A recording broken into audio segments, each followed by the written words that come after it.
Política y Derecho 2, tema de la clase, el federalismo argentino.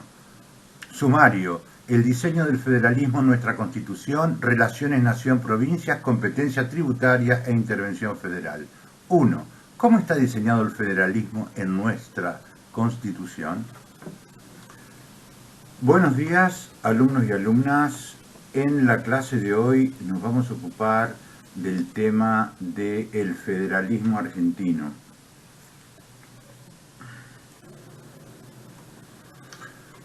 Al igual que hemos visto, nuestro país miró a los Estados Unidos de Norteamérica al momento de adoptar la forma republicana de gobierno y adoptar el régimen presidencialista, hizo lo propio al momento de establecer la forma de Estado en cuanto a si era un Estado unitario o una confederación, etc.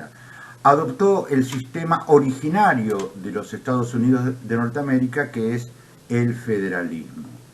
Suele decirse que hay una copia casi textual del federalismo norteamericano de los Estados Unidos, pero esto no es así, porque de alguna manera también hay razones históricas que hagan una diferencia entre el proceso que formó a los estados, como se llama su nombre, los Estados Unidos, y lo que luego fueron las provincias argentinas, entre otras cosas porque la corona española, tanto de los Austrias como luego los Borbones, era una corona centralista, burocrática, que manejaba todo desde España. Y lo que sí funcionaban en nuestro país eran los cabildos, pero las provincias en sí se van formando por primera vez con posterioridad a la Revolución, es decir, a partir más o menos del año 1813. En cambio, este proceso de formarse estados con personalidad propia, con instituciones y legislación que ya iba plasmando cada uno de los estados, en los Estados Unidos se dio incluso antes de la independencia norteamericana. De manera que al momento de redactarse la Constitución en los Estados Unidos, y que fue prácticamente dentro de un mismo periodo con la independencia, estos estados ya tenían características propias y una relativa autonomía que en la Argentina, en la época de la Revolución de Mayo, no lo tuvieron. Esto explica por qué nuestro federalismo no tiene la profundidad y es tan acentuado como el federalismo de los Estados Unidos. Por ejemplo, en los Estados Unidos, cada estado puede dictar su código civil, su código penal, cuestión que en Argentina no ocurre porque es una facultad que se le ha delegado al Congreso de la Nación. No es así en Estados Unidos, donde, por ejemplo, en California está permitido el consumo de cannabis y en Nebraska no. En algunos lugares el aborto está regulado de una manera distinta que en otros estados. También, por ejemplo, en Estados Unidos no existe una de las instituciones que son excepciones al federalismo, como la intervención federal a las provincias o el estado de sitio. También una de las cuestiones que vemos cada vez que hay elecciones presidenciales en Estados Unidos es que el sistema, el régimen electoral para elegir las autoridades nacionales va siendo diferente en cada uno de los estados, a diferencia de Argentina, donde se aplica en forma igualitaria en todas las provincias, pero allá Ohio tiene un régimen para elegir los convencionales distinto a California. Por eso cada vez que hay elecciones, los candidatos a veces priorizan algunos estados precisamente porque tienen un régimen electoral que les permite encarar su campaña de manera distinta. Y otra cuestión es que también vemos cada vez que se elige un presidente de los Estados Unidos es que el Senado debe aprobar muchas designaciones que hace el presidente, que aquí no podría ocurrir. Aquí solamente el Senado aprueba los miembros de la Corte Suprema, los jueces, algunos empleados militares, pero en los Estados Unidos muchos funcionarios, como los secretarios de Hacienda, que son elegidos por el presidente, sin embargo, necesitan la autorización del Senado. Bien, aclarada esta cuestión, creo importante destacar lo siguiente. Para comprender cómo está diseñado el federalismo en la Constitución argentina, es necesario que conozcamos una tríada de artículos que son los que van a permitirnos comprender cómo es ese mecanismo institucional. Son los artículos 5, el artículo 31 y el artículo 121. Si conocemos esos artículos, vamos a comprender la esencia del diseño constitucional, porque el artículo 5 nos va a decir las provincias son autónomas, pueden elegir sus autoridades y dictarte su constitución, pero seguidamente el artículo 31 nos va a decir que no son soberanas, porque por encima de las provincias existe un cuerpo legislativo al cual las provincias se deben amoldar, que son la Constitución Nacional y las leyes nacionales, que están por encima de la legislación provincial. Entonces esto hace pensar que las provincias tienen determinadas facultades, pero no tienen las mismas prerrogativas que tiene un gobierno nacional, lo que nos lleva al tercer artículo de esta fórmula, que es el artículo 191, que de alguna manera es la llave que permite entender el diseño constitucional. Pues este artículo 121 nos va a decir: las provincias conservan todo el poder que no le han delegado al gobierno central. De manera que la regla es que los poderes, las prerrogativas, las facultades en materias políticas, en materias institucionales, son de las provincias, con excepción de aquellos poderes que sí le han delegado al gobierno central. Entonces, vamos a ver seguidamente cómo funcionan esos artículos y cómo es el contenido de los mismos. Recordemos, artículo 5, artículo 31 y artículo 121. Si conocemos estos tres artículos, entendemos cómo funciona el federalismo en Argentina. Empecemos por el primero. El artículo 5 nos dice: cada provincia dictará para sí una constitución bajo el sistema representativo republicano. Lo primero que nos dice nuestro artículo 5 es que las provincias pueden dictar una constitución, pero no cualquier constitución. Debe ser bajo el sistema, es decir, tiene que subsumir dentro del sistema de gobierno que adopta el artículo 1. Tiene que ser representativo y republicano. Por lo tanto, por ejemplo, no podría una provincia dictar una constitución monárquica. No podría una provincia dictar una constitución en la cual no se respete la división de poderes, porque, por ejemplo, elimina el poder legislativo y el poder ejecutivo tiene prerrogativa legislativa.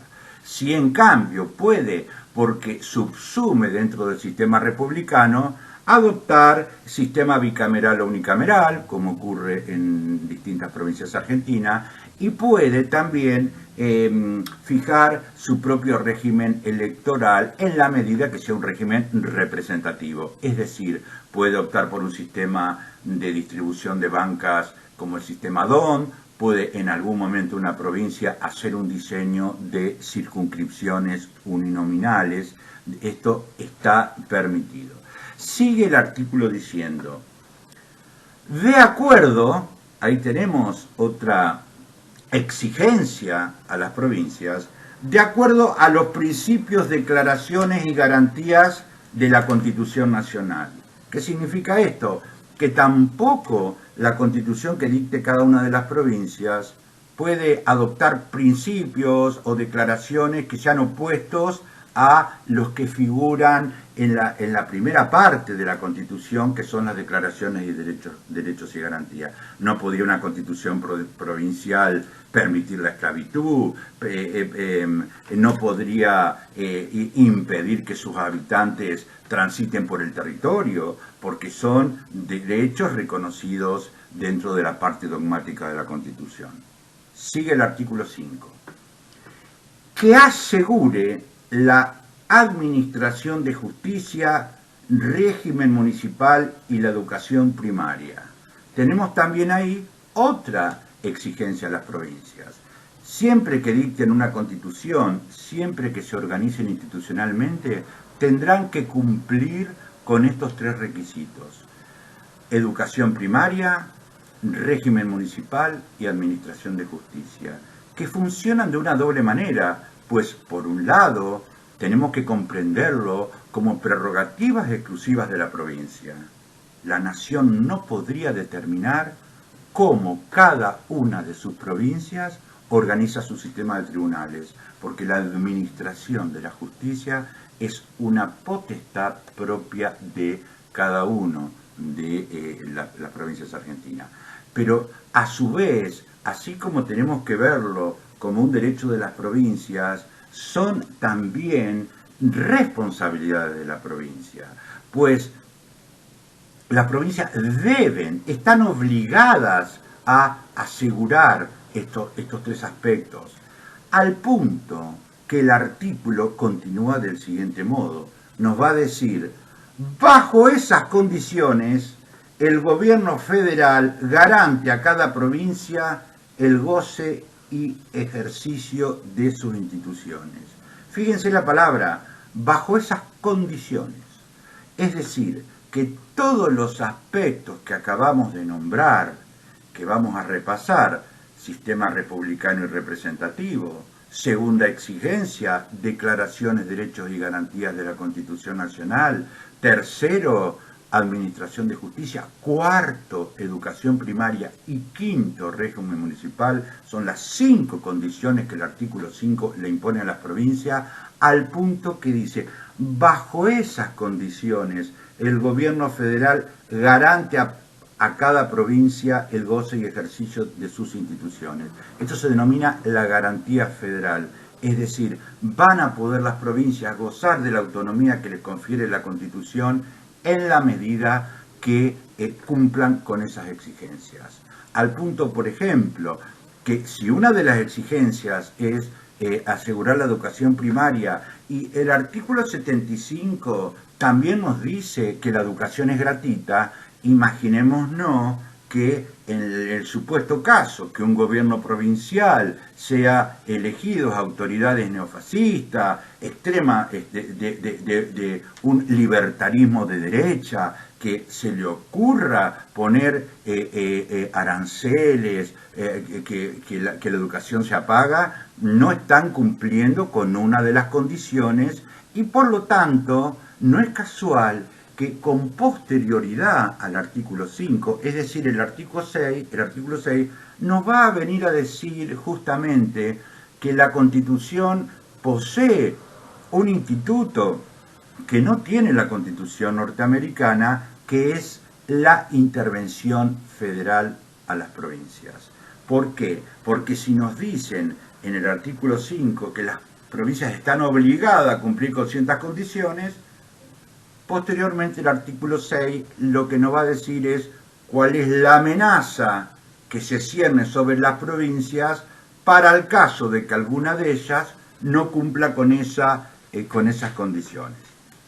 Entonces, dijimos, el diseño constitucional está formado por una tríada. Artículo 5, que acabamos de ver, el cual tiene que ser entendido dentro del marco del segundo artículo de esta tríada, que es el artículo 31, porque las provincias, como dice el artículo 5, pueden dictarse sus constituciones, pueden elegir sus autoridades, pero hay que tener en cuenta que el artículo 31 nos aclara las provincias no son estados soberanos, no son absolutas las prerrogativas que tiene, al igual que el Estado Nacional, porque el artículo 31 es el que se denomina el artículo de la jerarquía constitucional. Y el artículo 31 nos va a señalar que en esta jerarquía, en el vértice está la Constitución y los tratados de derechos humanos, luego las leyes nacionales y luego los tratados internacionales. Y va a aclararlo lo siguiente: las autoridades provinciales están obligadas a conformarse a ella. Es decir, el artículo 31 nos va a decir que las leyes superiores de la nación, que están por encima de las provincias, que tienen que ser acatadas obligatoriamente por la provincia, son las leyes nacionales, por encima de eso la Constitución de la Nación Argentina. Y acá tenemos que hacer una pequeña aclaración. El artículo siguiente, que forma parte de esta tríada, que es el artículo 191, es el que nos va a venir a aclarar que si las provincias tienen poderes de dictarse su constitución, pero a su vez hay otro orden jurídico, que es el orden jurídico nacional, formado por el gobierno nacional, y en el marco de esta legislación nacional, ¿cuáles son las potestades de la provincia y cuáles son las potestades de la nación?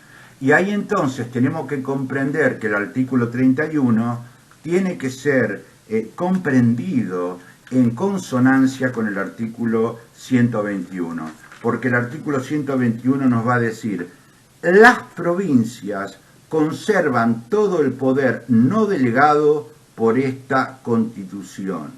Entonces, el artículo 121 es la base de esta fórmula. Las provincias conservan todo el poder no delegado. Y después vamos a ver que en el artículo 106, precisamente, nos va a decir: si las provincias conservan todo el poder residual, todo el poder que no se delegó, en algún lado de la Constitución tiene que estar plasmado cuáles son esos poderes que se delegan al gobierno federal, y ahora inmediatamente vamos a ver que es el artículo 126. ¿Qué significa entonces que las provincias conservan el poder no delegado? Que el artículo 31 que acabamos de reseñar, que por encima de las provincias están las leyes nacionales y la Constitución, tiene que ser comprendido en forma adecuada. Es decir, hay leyes nacionales que están por encima de la legislación provincial y de la Constitución provincial, pero tienen que ser leyes nacionales emitidas en aquellos aspectos que la provincia le delegó a la nación. Un ejemplo de ello es que la Ley Nacional 11.544, que es la ley que nos habla sobre cómo debe ser la jornada laboral, es una ley nacional que entra dentro de aquellos poderes delegados y por lo tanto es una prerrogativa de la nación dictar leyes de ese tipo. ¿Por qué? Porque se le delegó a la nación la facultad de emitir lo que se llaman las leyes de fondo, los códigos de fondo, en tema penal, en tema civil, en tema laboral. Las leyes nacionales que regulan la jornada de trabajo son obligatorias y están por encima de la legislación provincial. No podría una ley provincial determinar una jornada de trabajo que contradiga esa legislación nacional. En cambio, desde esta óptica, bajo esta fórmula, no pondría en el artículo 31, y por más que nos diga que las leyes nacionales están por encima de los gobiernos de provincia, no podría una ley nacional estar por encima de la legislación provincial si se refiere a temas que son exclusivos de las provincias por no haberlo delegado a la nación. Por ejemplo, la regulación de los juegos de azar, las loterías, los casinos como casi toda materia del poder de policía, es una facultad que es una facultad no delegada. Entonces, no podría el gobierno nacional determinar si los casinos se prohíben en una determinada provincia, no podría establecer cómo se regulan los juegos de azar, porque es una materia que le corresponde a la provincia, como casi todos los temas que corresponden al poder de policía, al poder de hacer sus códigos bromatológicos, de autorizar determinados alimentos y otros no. Dicho esto entonces, y recordando que para comprender el federalismo argentino hay que tener en cuenta este diseño que va articulando los artículos 5, 31 y 121, seguidamente lo que tenemos que ver es cómo terminan siendo las relaciones entre el Estado Nacional y los gobiernos de provincia. Esas relaciones se pueden dividir en relaciones de tres tipos. Primero, las relaciones de subordinación. Segundo, las relaciones de participación. Y tercero, las relaciones de coordinación. Vamos al primero de ellos. Las relaciones de subordinación implica que, al no ser las provincias soberanas, sino autónomas, y están entonces subordinadas en aquellos aspectos delegados, están subordinadas al gobierno nacional.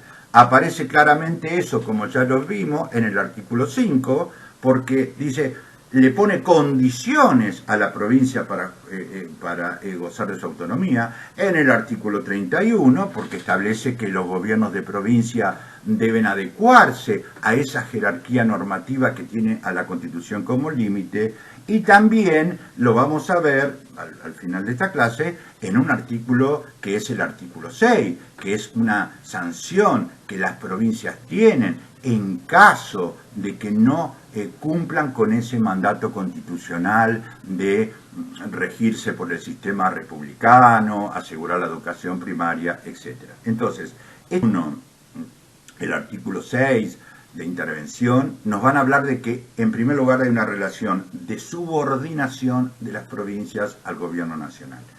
Las segundas relaciones son lo que se llama relaciones de participación.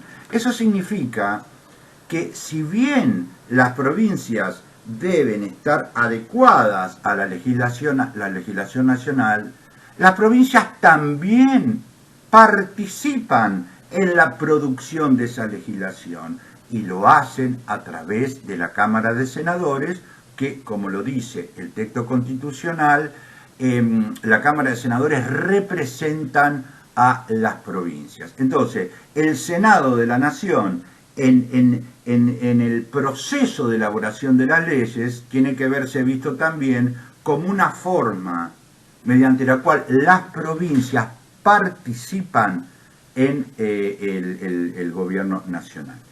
Y luego están las relaciones de coordinación. Las relaciones de coordinación son las que establecen en sí cómo es el reparto entre estas competencias, cómo es esta distribución de potestades entre nación y provincia. Y a su vez son 5 facultades expresamente delegadas al gobierno federal, facultades expresamente reservadas por las provincias, facultades expresamente prohibidas por las provincias, facultades concurrentes y facultades compartidas. Vamos a poner algún ejemplo de las mismas. Las facultades expresamente delegadas al gobierno nacional están enumeradas en el artículo 126.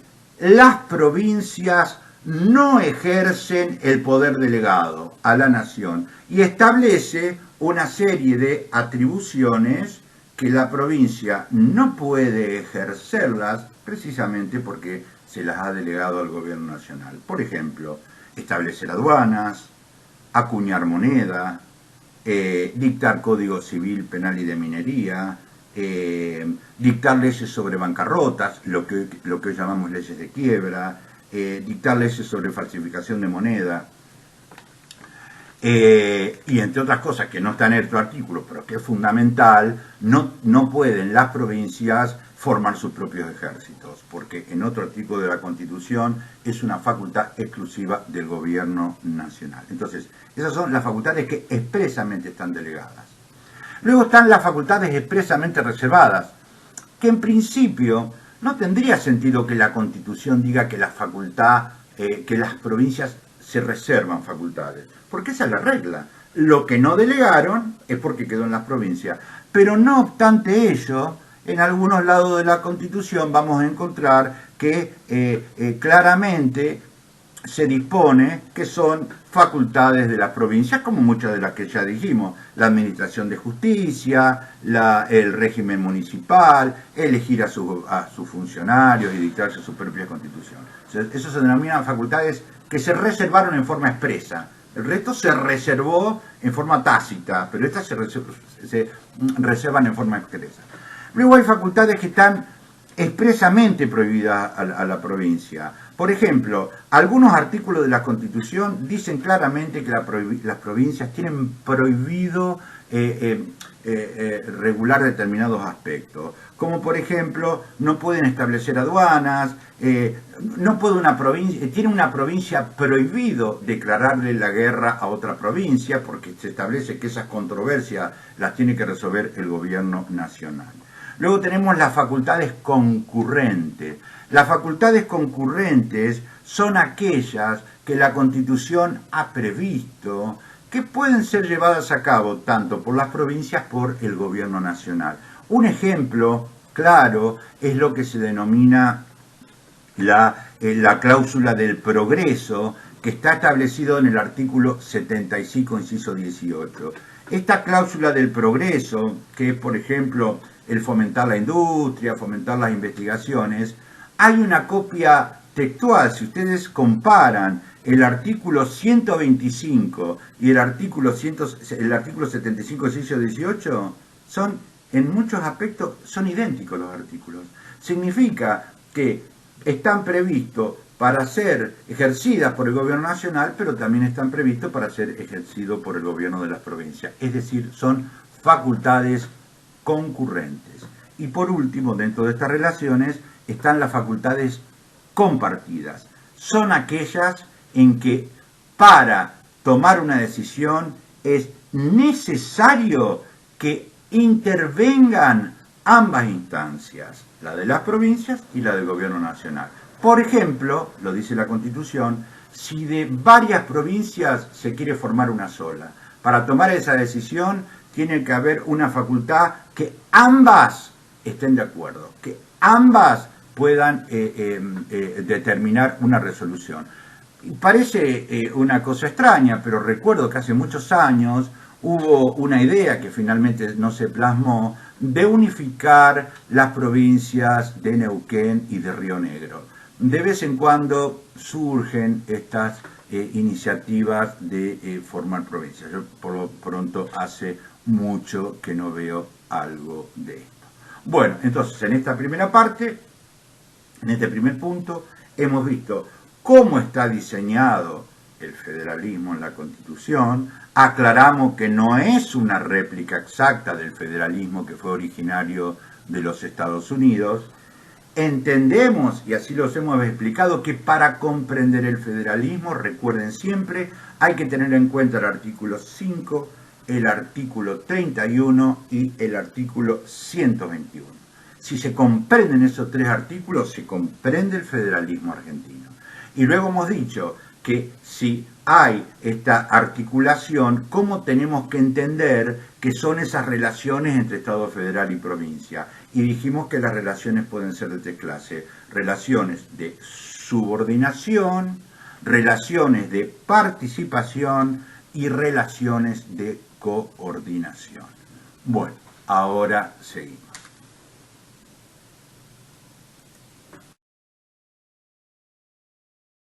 3. las competencias tributarias de nación y provincias. Bueno, de importancia trascendental dentro de este reparto de competencias es el aspecto de las facultades tributarias que le corresponden a una instancia, el gobierno nacional y las provincias. En este tema vamos a hacer un somero repaso, porque es un aspecto que en el plan de la carrera le corresponde a otra asignatura, pero quería más que nada contar los parámetros principales. La Argentina adoptó un sistema de potestades tributarias de nación y provincia que tiene que ver con las distintas fuentes de recaudación. Es decir, va a asignar tanto a la provincia como al gobierno nacional determinadas potestades teniendo en cuenta esa fuente, ese origen de los tributos, ¿no?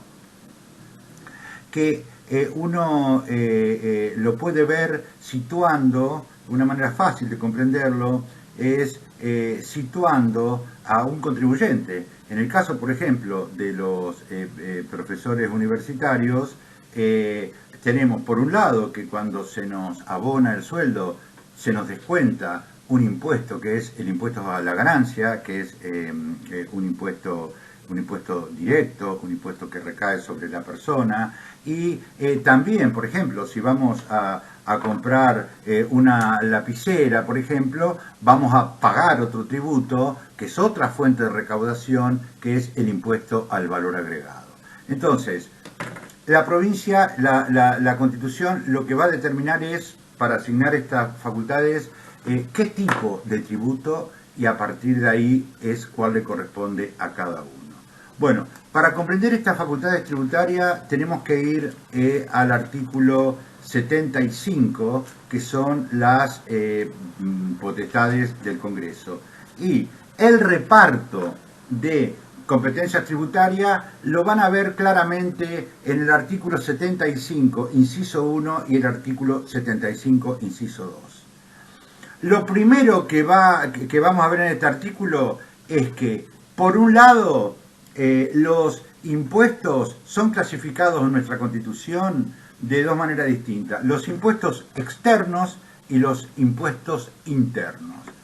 Los impuestos externos son los tributos que gravan la importación y exportación y son exclusivos de las provincias. Es decir, al momento de redactarse la Constitución se determinó que los impuestos que tienen que ver con la importación y la exportación e importación de productos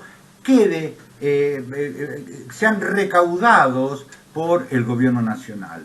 Que tiene su explicación histórica, porque en el proyecto alberdiano de inserción de Argentina en el mundo era necesario la construcción de ferrocarriles, el mantenimiento y la construcción de los puertos, es decir, la presencia de embajadas para insertar en Argentina en el mundo. Entonces, todo lo que se vinculaba con lo exterior, todo lo que se vinculaba con estas relaciones externas, se pensó que lo adecuado era que lo maneje la nación, que se iba a quedar con los impuestos externos, pensando además en un estado propio del liberalismo que estaba en boga en la época, en el cual el Estado Nacional, en definitiva, no se iba a ocupar de otras cosas que no sean ese fomento de las exportaciones, la seguridad, las relaciones internacionales y no mucho más que eso. El resto, dijo la Constitución, se los dejamos a las provincias. Entonces, la primera gran clasificación es impuestos externos y los impuestos internos. Los impuestos externos son los de importación y exportación. El artículo 75, inciso 1, nos dice claramente: legislar en materia aduanera, cuando habla de las competencias del Congreso, y establecer los derechos de importación y exportación, prerrogativa del Congreso y por lo tanto le corresponde al gobierno nacional. Después en el inciso 2 vienen el resto de los impuestos que tienen que ver con el consumo, que tienen que ver con las ganancias de las personas, que tienen que ver con lo interno. Por eso se denominan impuestos internos. Esos impuestos internos, reitero, que tienen que ver con el consumo, la riqueza, con las transacciones, con todo lo que tiene que ver con el mercado interno, esos impuestos internos a su vez pueden ser clasificados, como lo hace el artículo 75, inciso 2, de dos maneras. Son las contribuciones indirectas y las contribuciones directas. Las contribuciones directas son aquellas que recaen sobre las personas y no pueden ser trasladadas. Es decir, tiene la misma persona que jurídicamente está obligada a pagar el tributo es el que en definitiva lo termina abonando. Como por ejemplo, el caso típico es el impuesto a las ganancias, el impuesto a lo que antes llamaba el impuesto a la renta. En cambio, los impuestos indirectos son aquellos que son trasladables, como el impuesto al valor agregado, como incluso también el impuesto provincial de los ingresos brutos. Es decir, que el sujeto obligado por la ley no es en definitiva el que lo termina pagando, porque se va haciendo una traslación y finalmente lo termina pagando el contribuyente. Entonces, impuestos externos, impuestos internos. Los impuestos externos le corresponden al gobierno nacional y los impuestos internos va a depender entonces si son directos o si son indirectos. Con relación a las contribuciones indirectas, nos dice el artículo 75, inciso 2, son facultades concurrentes con las provincias. Es decir, los impuestos indirectos, al ser concurrente, pueden ser aplicados por la nación y por las provincias. Pero a partir de lo que ha ocurrido históricamente, por más que sean concurrentes, estos impuestos, cuyo el más importante de todo es el impuesto al valor agregado, son recaudados por la nación. Y en cambio, los impuestos directos, nos dice la Constitución, imponer contribuciones directas, está hablando de las atribuciones del Congreso de la Nación, le permite imponer esas contribuciones directas, las que caen sobre la persona, las que caen sobre una manifestación de riqueza concreta de ese contribuyente, como el impuesto a la ganancia, pero nos va a decir, por tiempo determinado. Significa que si los impuestos directos, la Constitución establece que el gobierno nacional los puede percibir por tiempo determinado, a contrario sensu, son impuestos que le corresponde a la provincia.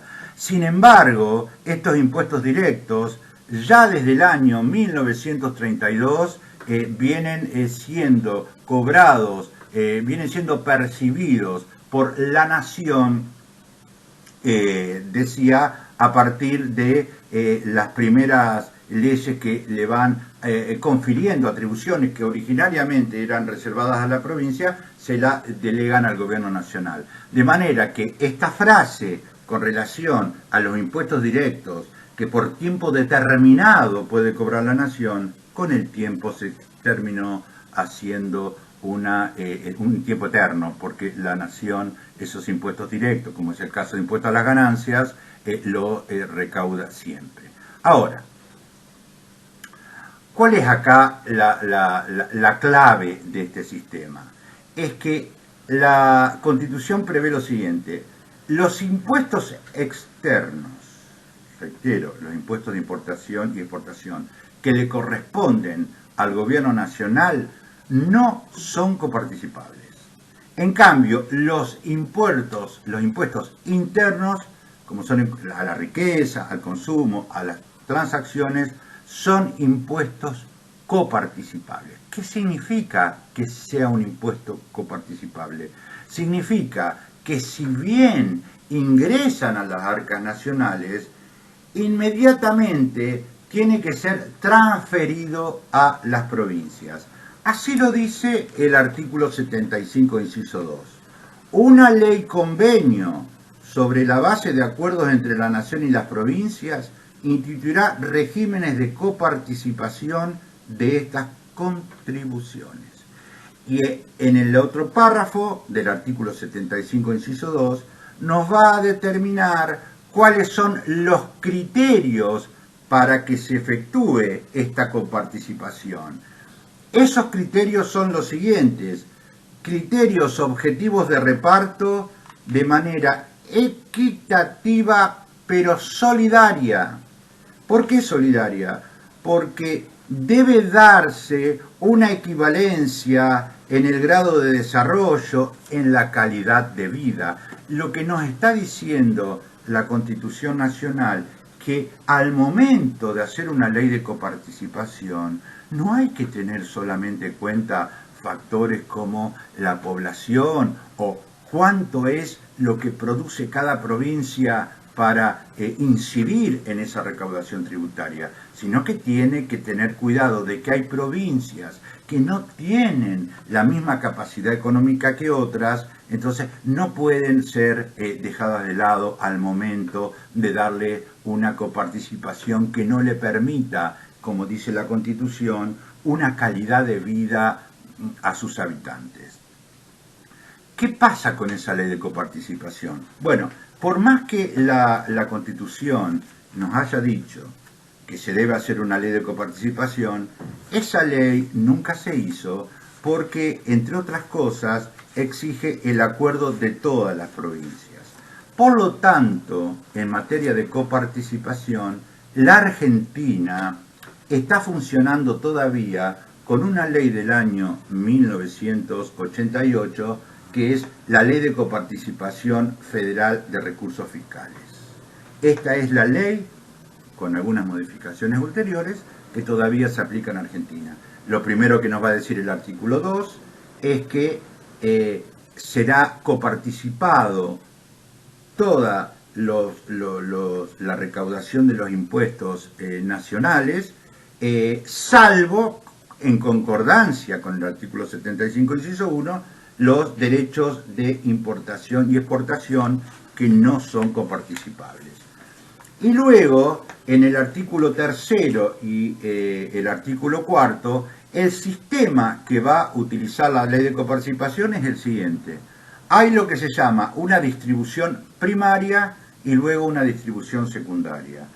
La distribución primaria responde a la pregunta: ¿cuánto le corresponde a la nación y cuándo le corresponde a la provincia? De manera tal que si fuera una naranja, es una naranja que se tiene que dividir por mitades. En esa distribución primaria lo que se determina es, bueno, qué porcentaje se queda a nación y qué porcentaje a la provincia. La ley fija un determinado porcentaje, pero hoy en día, a partir de determinadas reformas, esa distribución es la siguiente: para la nación es de un 43% aproximadamente y para las provincias es un 57%.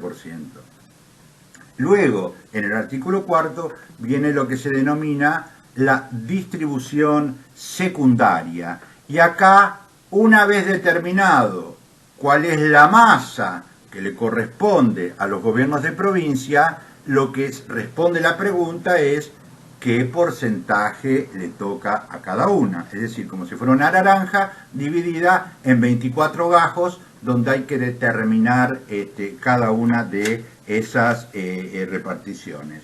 Ahora, el problema acá, que es tan sensible y que es motivo de permanente discusión, como ocurrió el año pasado, ahora les cuento por qué, es que en la distribución primaria, cualquier retoque que yo haga en ese porcentaje que hay que dividir entre nación y provincias, cualquier retoque que yo haga va a favorecer o a perjudicar a todas las provincias por igual. Porque en la distribución primaria no está determinado qué porcentaje le toca a cada provincia. En cambio, en la distribución secundaria, que es ese porcentaje que le toca a cada provincia, cada vez que yo haga un retoque, en la medida que favorezco a una de las jurisdicciones, le voy sacando un pedacito al gajo del resto de las jurisdicciones. Y eso es precisamente lo que ocurrió en diciembre del año pasado, con un tema que fue muy controvertido y que terminó fallando la Corte Suprema de Justicia, que, como decimos siempre, suele erigirse como una especie de voz última en casi todos los aspectos, se pronuncian cuestiones que tendrían que ser exclusivas del Congreso de la Nación Argentina como representante del pueblo, pero sin embargo la Corte siempre toma estas atribuciones, como lo hemos dicho ya anteriormente. ¿Qué es lo que ocurrió? La Cava históricamente tenía una participación del 1,4% en esa distribución secundaria. Durante la gestión de Mauricio Macri, y con motivo o con la excusa de transferirle desde el Estado Nacional la Policía de Seguridad a la Ciudad Autónoma de Buenos Aires, este gobierno aprovechó y dijo, bueno, le vamos a aumentar el porcentaje de la distribución secundaria a la Cava. Y lo pasó de 1,4 a 3,75. O sea, del 1,4% el gobierno nacional le pasó al 3,75. Y como decíamos anteriormente, todo retoque en esta distribución secundaria termina perjudicando a las demás provincias. Cuando asume la presidencia el doctor Alberto Fernández, una de las primeras cosas que hace es derogar este decreto que había emitido el presidente Mauricio Macri. Las autoridades de la Ciudad Autónoma de Buenos Aires recurren a la Corte Suprema y la Corte Suprema dicta un fallo que de alguna manera es extraño, porque dice lo siguiente, dice, bueno, nosotros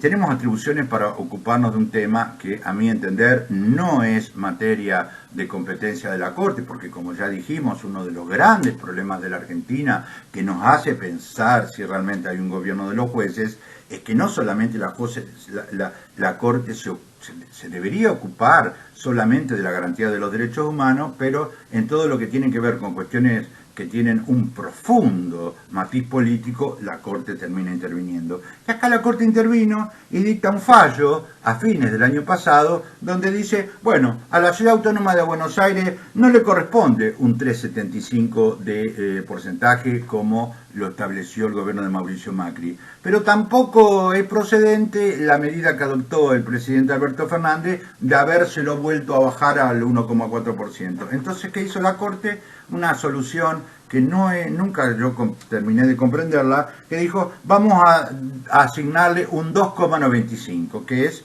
el porcentaje que actualmente tiene la Ciudad Autónoma de Buenos Aires.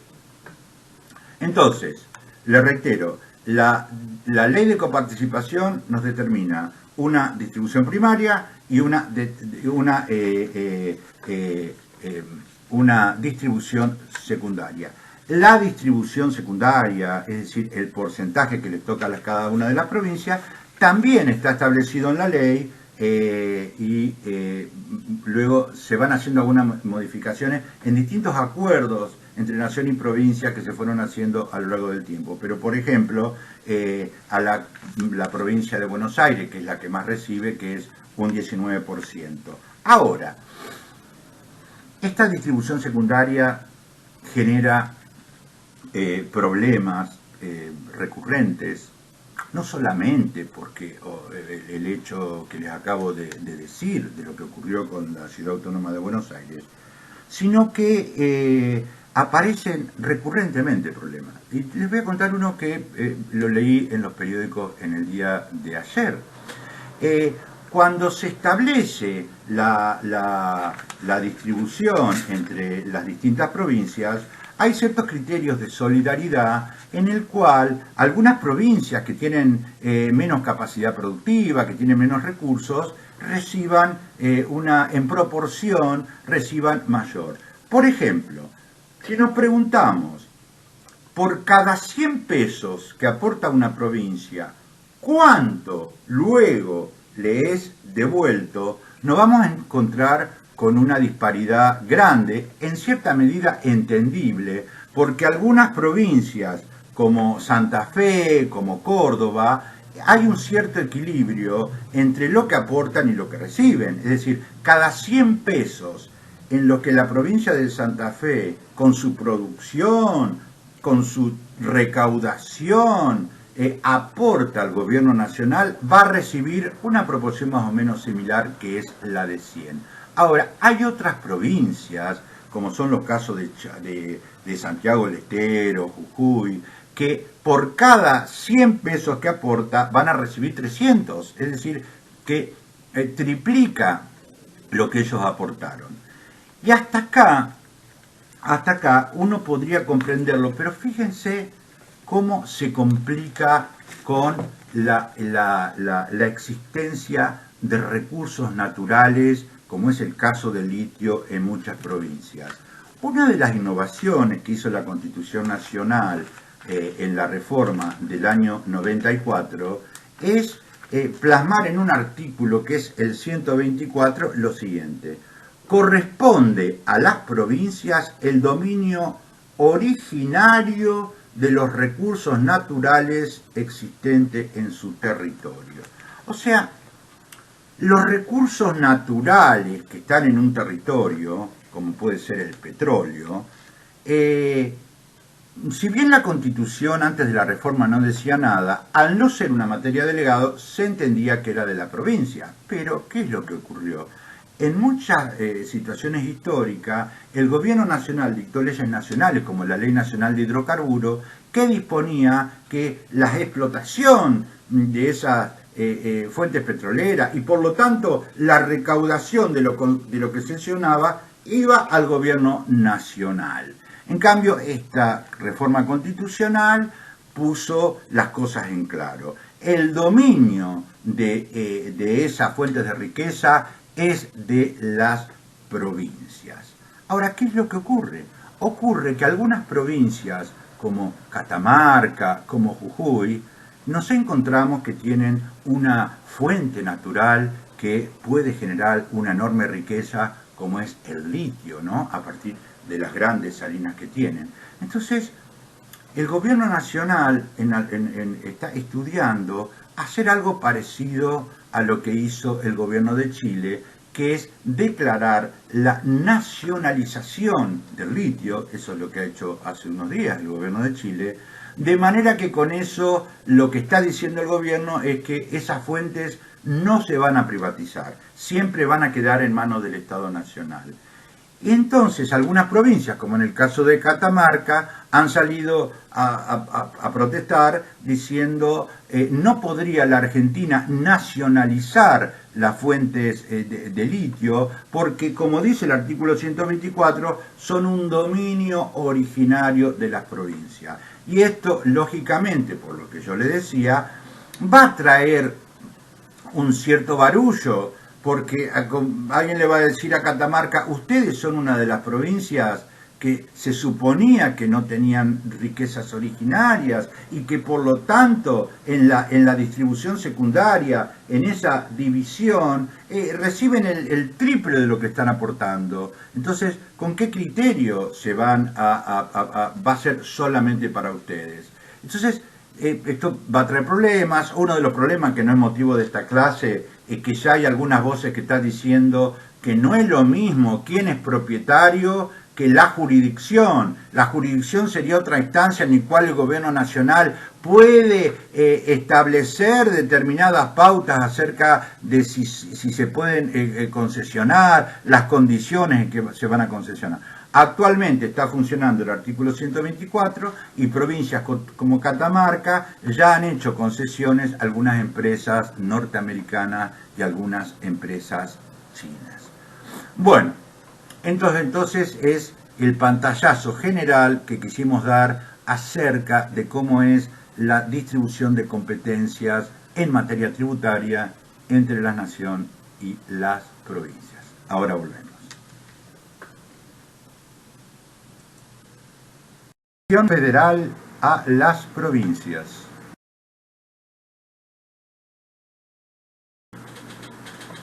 Bueno, vamos a concluir la clase de hoy con el último punto, que es la intervención federal a las provincias, prevista en el artículo 6 de la Constitución. La intervención federal es la puesta de la superioridad del gobierno nacional sobre el gobierno de la provincia. Es decir, es una manifestación de poder de aquel orden jurídico que tiene superioridad el uno sobre el otro.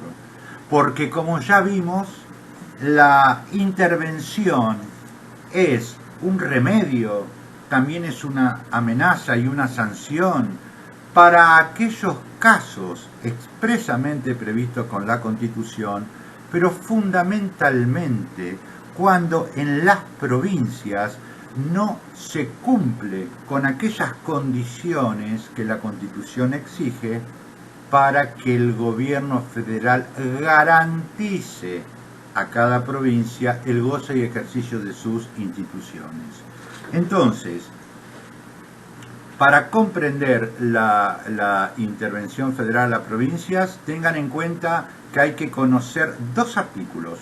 Uno del cual hablamos, que es el artículo 6, y el otro es el artículo que refiere a cuál es el órgano encargado de disponer de esta intervención.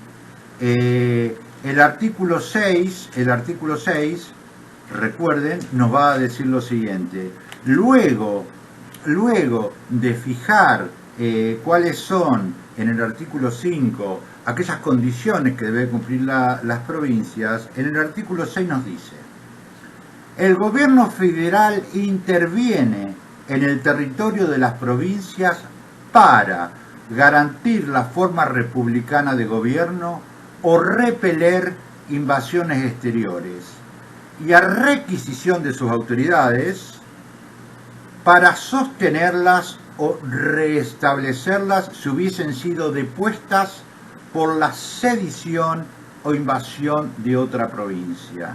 Este artículo 6 tiene que ser necesariamente comprendido por el artículo 75, inciso 31, que nos va a decir que solamente le corresponde al Congreso Nacional determinar la intervención de una provincia, salvo en caso de receso, diciembre, enero y febrero, que lo pueda hacer el Poder Ejecutivo luego sometido a la aprobación del Congreso.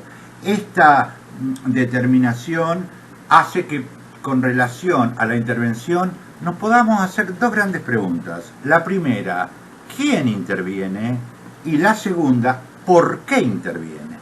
La primera pregunta de quién interviene, es importante destacar que hasta la reforma constitucional de 1994, el artículo 6 decía el gobierno federal interviene, pero no decía cuál es el órgano encargado de utilizar un remedio tan grave. De allí que ha habido a lo largo de la historia argentina tantos abusos, porque la mayoría de las intervenciones fueron dispuestas por el gobierno nacional. Por ejemplo, la provincia de Corrientes tuvo en total, a lo largo de la historia, 14 intervenciones, de las cuales solo 2 fueron hechas por ley. La provincia de Santa Fe tuvo a lo largo de la historia 11 intervenciones, de las cuales solo una fue dispuesta por ley. Bueno, entonces, la reforma del 94, para responder a la pregunta de quién interviene, ha sido clara. Solamente le corresponde la intervención al Congreso de la Nación, salvo el caso de receso. Vamos a la segunda pregunta. ¿Por qué se interviene? O sea, ¿cuáles son las razones para disponer una intervención? Y como ustedes han visto al momento de leer el artículo 6, habría que diferenciar dos situaciones. Una, cuando no hay pedido de las autoridades provinciales y el gobierno igual toma la decisión de intervenir, y otro es a pedido de las autoridades provinciales. ¿Cuándo es la intervención que el Congreso puede disponer, aun cuando no existe un pedido de las autoridades provinciales? Bueno, son dos casos: garantizar la forma republicana de gobierno y repeler invasiones exteriores. El más importante, porque es el que más ha sido utilizado históricamente, es para garantizar la forma republicana de gobierno. Y si bien tenemos un artículo, que es el artículo 5, que nos dice este tema, es un lenguaje de textura abierta, porque garantizar la forma republicana de gobierno puede significar muchas cosas. De ahí que a lo largo de la historia hubo muchas intervenciones que, si bien era para garantizar la forma republicana de gobierno, habían otras cuestiones que entraban en juego, que eran cuestiones de carácter político. Yo recuerdo en el periodo en los años 73 y 74, cuando asume la presidencia el general Perón, en muchas de las provincias como Mendoza, Córdoba, había ganados gobernadores muy afín a lo que en ese momento se llamaba la tendencia, es decir, muchos de estos gobernadores tenían un gran apoyo de la juventud peronista, y el gobierno nacional, en el cual la derecha peronista cada vez se hacía más influyente, lo tomaba como infiltraciones marxistas dentro de los gobiernos. Recuerdo que en el caso incluso del gobernador de Santa Cruz, que era Zepernik, para que tengamos una dimensión histórica de todo esto, en la campaña electoral Zepernik había propuesto expropiarle hectáreas a las estancias de capitales ingleses, para que tengamos una idea, ¿no?, de cómo era ese tema. Eso hizo que, más que nada por la influencia del entonces ministro de Interior, que era Benito Giambì, se haya dispuesto que en determinados momentos de crisis institucionales, de conflicto que ocurrían en estas provincias, se las intervinieran. Entonces se intervinieron las provincias de Mendoza. La provincia de Córdoba había resultado electo un gobernador también afín a la tendencia, que era Obregón Cano. Y es insólito lo que ocurre, porque en el año 74 Obregón Cano sufre una sedición por no me acuerdo si era un general o un coronel, que se llamaba Navarro, y da lo que se llama el Navarrazo. Lo depone al gobernador y lo encarcela. Entonces el gobierno nacional interviene en la provincia, pero no para reponer la autoridad, sino para nombrar un interventor, de alguna manera consumando esa destitución que había plasmado el coronel Navarro.